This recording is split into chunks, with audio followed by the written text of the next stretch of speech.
만족의 법칙 3. 만족을 모르면 세상이나 타인에 대해 불만이 생기고 자주 화를 내게 된다.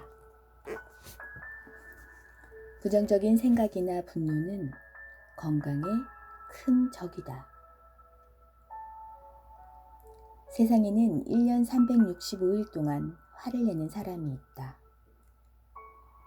이런 사람은 자신이 보통 사람과 다르지 않다고 생각하겠지만 세상을 보는 시야가 좁은 것이다. 그런 사람은 너무 더워서 참을 수가 없어 라며 먼저 날씨를 탓한다. 도중에 타게 된 버스 운전사가 난폭하게 운전을 하면 운전을 왜 저 따위로 하는 거야? 또 젊은이들의 옷차림을 보면 칠칠치 못하게 저 꼴이 뭐야? 싹수가 노랗군. 연예인의 행실에 대해서는 저런 짓만 하고 다닌다니까. 지하철을 타면 영무원들이 너무 불친절해 라는 식이다. 틀림없이 이 사람의 말에는 일리가 있다. 세상에는 화가 치미는 일이나 불합리한 일들이 너무나 많다. 하지만 혼자서 화를 내거나 불만을 터뜨려 봐야 타인과 세상이 변해주지 않는다. 타인은 타인, 나는 나로 받아들인다면 마음이 편안해질 텐데 일일이 마음속으로 반발을 한다. 평소에도 짜증을 내고 있기 때문에 보는 것, 듣는 것 역시 재미가 없고 모든 것에 부정적인 생각을 갖게 된다.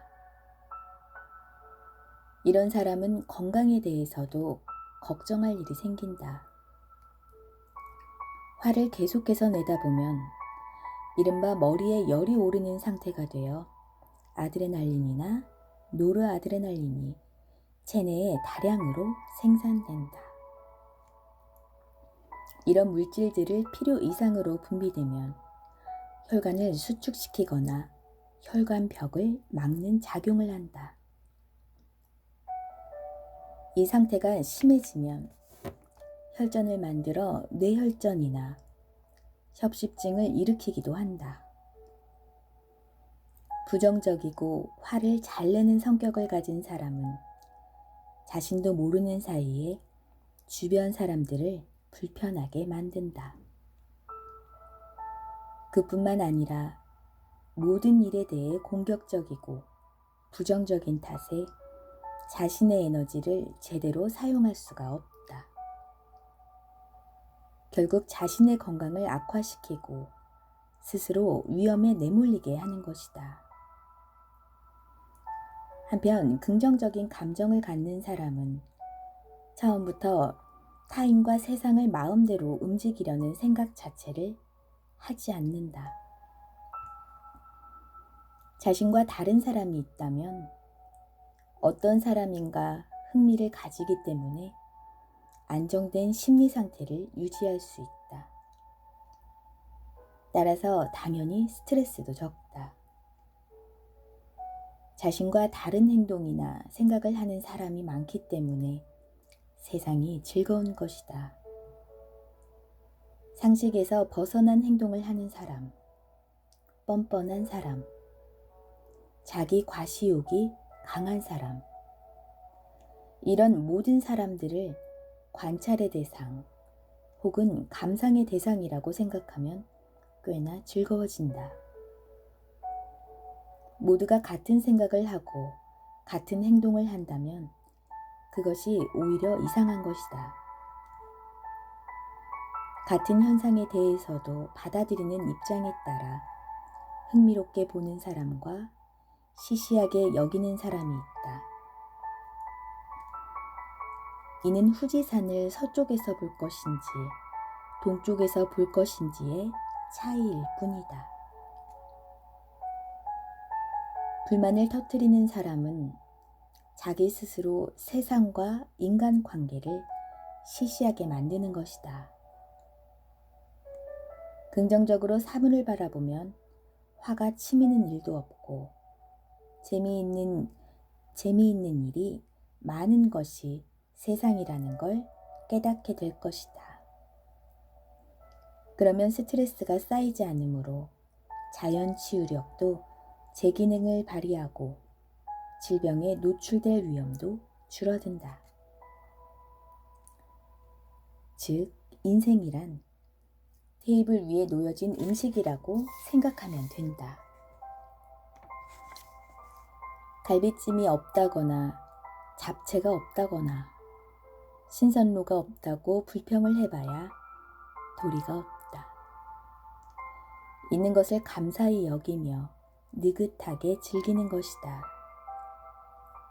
음식을 먹을 수 있다는 것에 감사하는 마음을 가진다면 어떤 음식이든 맛있게 먹을 수 있다. 이 또한 만족이다.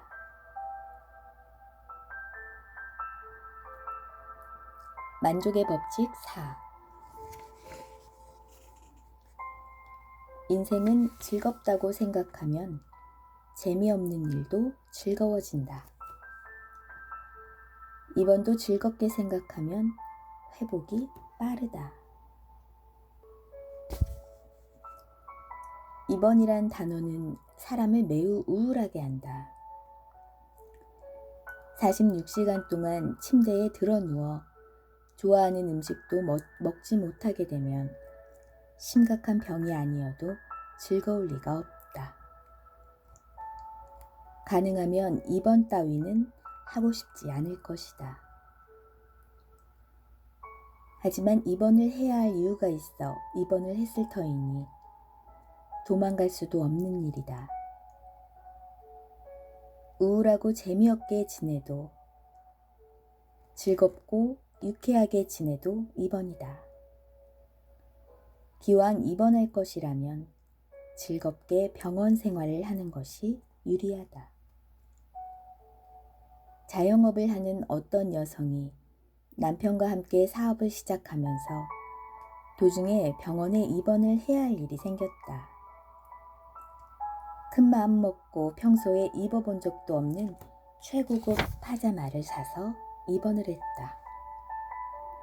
그 파자마를 입은 여성은 평상시 바빠서 이웃들과 느긋하게 수다도 못 떨었던 터라 여러분과 이야기하는 게 너무 즐거워요 라며 같은 병실의 환자를 비롯해 의사, 간호사들과도 즐거운 시간을 보냈다고 한다. 입원 중에 병의 경과가 좋았던 것은 말할 것도 없다. 반대의 예도 있다. 대기업의 유능한 영업 과장이며 매일 새벽이 되어서야 귀가하는 이 남성은 입원 중에도 머릿속에 업무에 관한 생각으로 꽉 차 있었다. 태평하게 입원이나 하고 있을 때가 아니다 라고 입버릇처럼 말했다.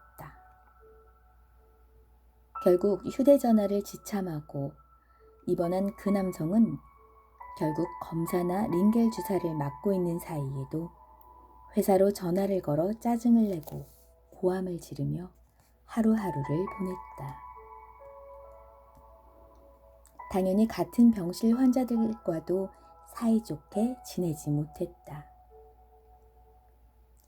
앞의 여성처럼 입원이라는 반갑지 않은 경험도 즐겁게 웃으며 넘기는 사람은 언제나 기분이 평화롭고 안정되어 있으므로 면역력도 높고 자연 치유력이 높아진다. 따라서 병 자체의 회복 경과도 당연히 좋을 수밖에 없다. 그에 비해 이 남성은 화를 내고 스트레스가 많아서 자연 치유력도 떨어진다. 결국 병에 몸을 내맡겨버린 것이다. 이래서는 치료 성과도 기대하기 힘들다. 같은 입원이라도 사람에 따라 이렇게 다르다. 무엇보다 병을 고치는 것이 우선이다. 그러므로 다른 일에는 신경을 끄고 치료에 전념하며 이번 주긴 시간을 조금이라도 즐겁게 보내려고 노력하는 긍정적인 사고를 하느냐에 따라 이 두 사람의 차이점이라고 할 수 있다.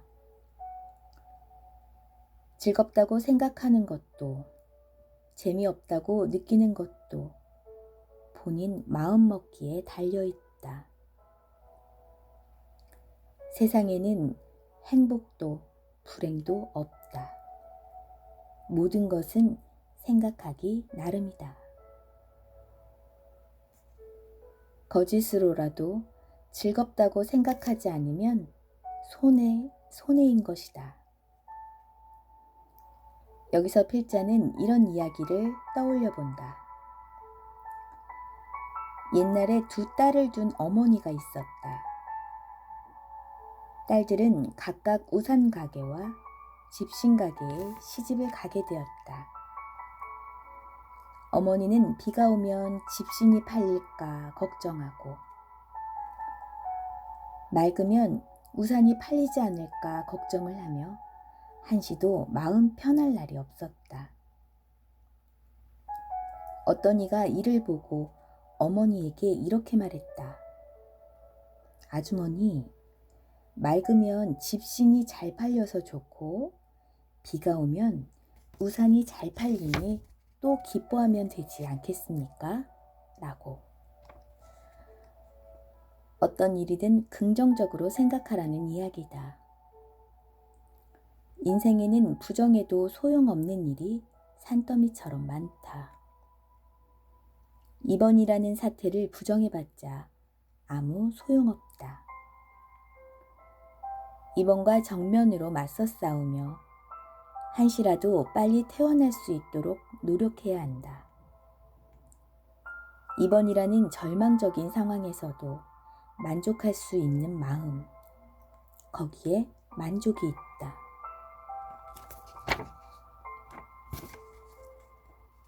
만족의 법칙 5. 만족이야말로 원만한 대인관계를 유지하는 기술이다. 타인에 대해 큰 기대를 하지 말고 새롭게 알아가는 그 사람의 숨은 매력을 즐겨라. 세상에는 자신의 생각대로 되지 않는 것이 있다. 그 대표적인 예가 인간관계이다. 필자가 근무하는 병원에도 인간관계로 인한 스트레스가 원인이 되어 통원 치료를 받고 있는 환자가 상당했다. 최근에는 이런 종류의 문제 때문에 치료를 받는 사람들이 점점 더 늘어나고 있다고 한다. 현대사회에서는 원만한 인간관계를 유지하기가 어렵다는 뜻이기도 하다. 그러나 인간관계 때문에 병원을 다녀야 할 만큼 우리에게 인간관계는 중요한 의미를 갖고 있기도 하다. 사람 중에는 마음이 맞는 사람과 그렇지 않은 사람이 있다. 누구와도 아무런 문제 없이 마음이 맞는다면 좋지만 좀처럼 쉽지가 않다. 신이 아닌 이상 어쩔 수 없는 일이다. 마음이 맞지 않는 사람과도 되도록 교제를 피하고 싶지만 세상 일이 그렇게만 되지는 않는다. 상대가 회사 동료이거나 상사일 경우에는 그 상황이 달라진다. 피해갈 수도 없는 일이고 그런 이유로 회사를 그만둔다면 세상에 아무리 많은 회사가 있어도 모자랄 것이다. 그렇다면 그런 상대와도 원만하게 잘 지내기 위해서는 어떻게 하면 좋을까?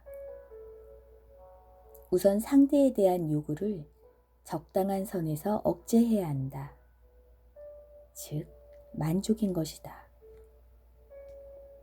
예를 들면 당신은 상대가 자신의 생각을 전부 이해해 주기를 바라고 있지 않은가? 또한 상대의 행동에 완벽을 요구하거나 자신의 생각대로 행동하기를 요구하지 않는가?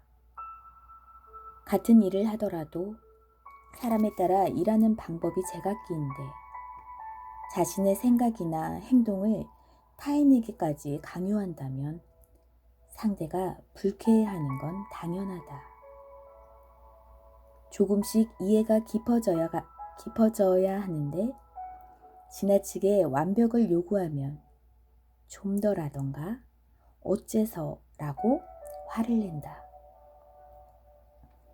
그런 당신의 생각이 상대와의 사이에 고랑을 만들고 마는 것이다. 상대에게 완벽한 인간관계를 요구해서는 안 된다.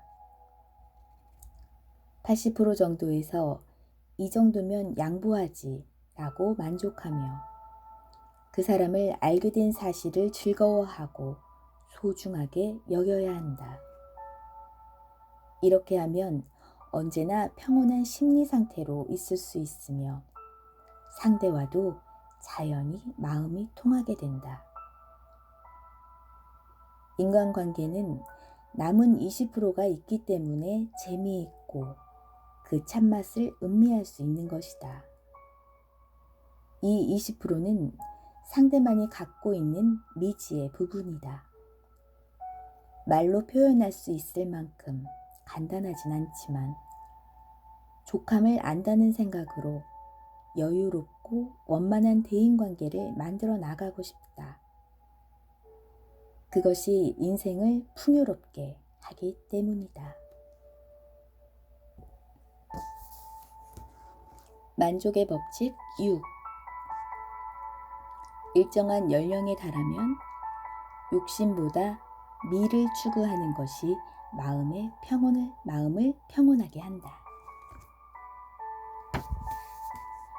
인간이므로 욕심이 있는 건 당연하다. 응애하고 태어나는 순간부터 인간은 이미 욕심을 갖고 태어난다.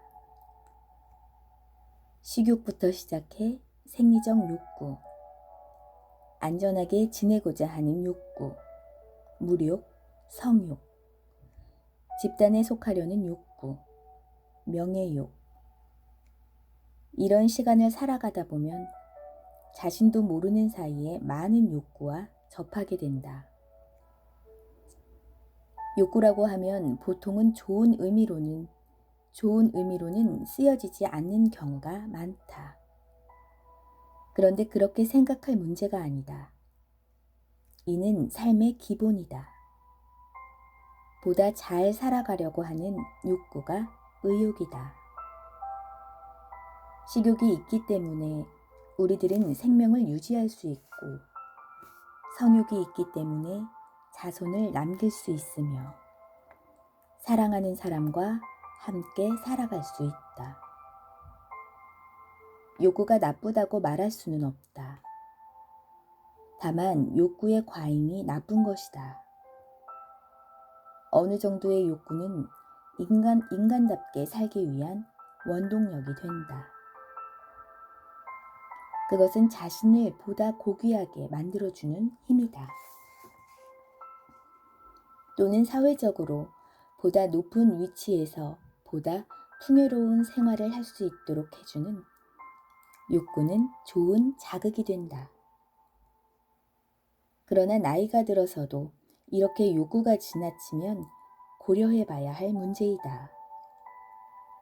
식욕 하나만 예로 들어도 진미 별미만을 추구하며 욕구가 시키는 대로 먹어대는 것은 건강에 좋지 않다. 각종 질병의 원인이 되며 심하게 뚱뚱해진 자신의 모습을 거울에서 보게 될 뿐이다. 인생의 후반으로 접어들고 어느 정도의 연령이 되면 식사뿐만 아니라 무슨 일이든 정도껏 하는 만족이 중요하다. 제한 없는 욕심은 스트레스를 증가시키고 여유를 잃게 하며 정신, 육체 모두를 자연 치유력에서 떨어뜨린다.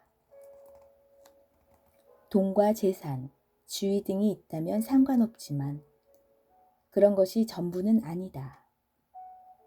인생의 후반에 이런 것들을 끊임없이 추구해서는 안 된다. 이 시기는 세상에 있는 즐거운 일이나 아름다운 것들을 실컷 음미하는데 소비해야 한다. 인간에게는 아름다운 것을 보고 안도하는 미에 대한 욕구가 있다. 이런 평소의 아름다움이 자신의 아름다움이 아닌 개걸스러운 모습을 떠올리게 해줄 것이다. 마음의 만족이야말로 평온한 일상의 전제가 된다는 것을 알아야 한다. 물질에 대한 욕구나 명예욕, 권력욕, 이런 것들은 오히려 마음의 안정을 해친다. 욕구는 적당한 수준에서 조절하고 스트레스를 줄이며 느긋하게 하루하루를 즐기는 것이다. 이렇게 하면 불만은 사라지고 편안한 마음과 웃는 얼굴로 하루를 보낼 수 있고 몸과 마음의 자연 치유력도 높아질 것이다.